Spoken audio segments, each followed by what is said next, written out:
I entered the U.S. end of '96. I worked in Brooklyn. The place where I used to live got ICE came for an individual that used to live in the same apartment, and I was detained. After that, you were undocumented in the U.S.? Yes, yes. I came with a visitor visa. So after that, I got detained. I asked to fight the case. I had to pay a bond.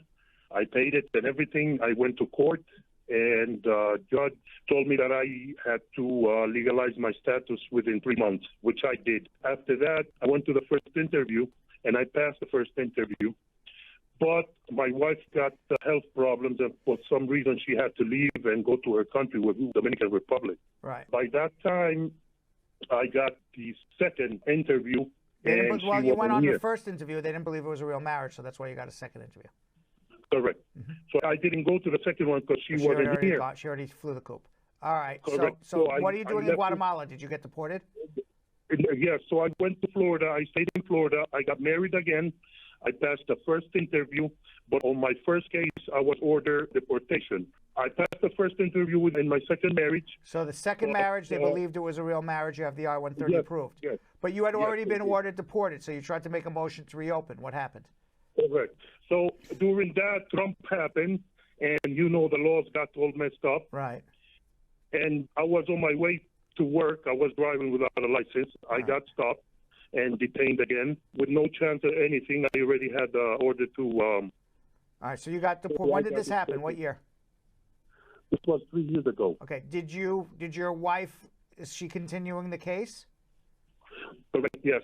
All right, so you should have an I-130 approved. It should be at the National Visa Center, and you should be filing a 212 waiver to return after a prior deportation, and you'll need an I-601 waiver for undocumented presence in the United States for more than a year. That gives you the 10-year bar. So you're going to need 2 waivers to come back. But you can certainly come back. You just got to go through the process. Okay, but my question is, how long do I have for her to apply for a pardon for me? There's no pardon. Pardon. There's pardons in a criminal case. You didn't commit a crime. This is immigration. It's waivers. It's a 212 waiver, an I-601 waiver. You need 2 waivers. One to return because you lived illegally in America for more than a year. One to return because you got ordered deported. Those are 2 separate waivers. Sometimes they take a year and a half. There's a process to go through. You've been home for 3 years. If you were doing the process right, you should have been back by now.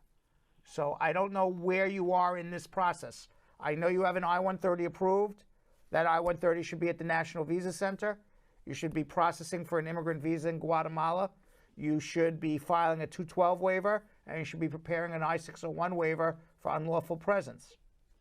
I don't know what you've done so far, but that's what needs to happen. So if you need help, then hold on, and we'll figure out procedurally where you are and where we have to go from there. So hold on one second.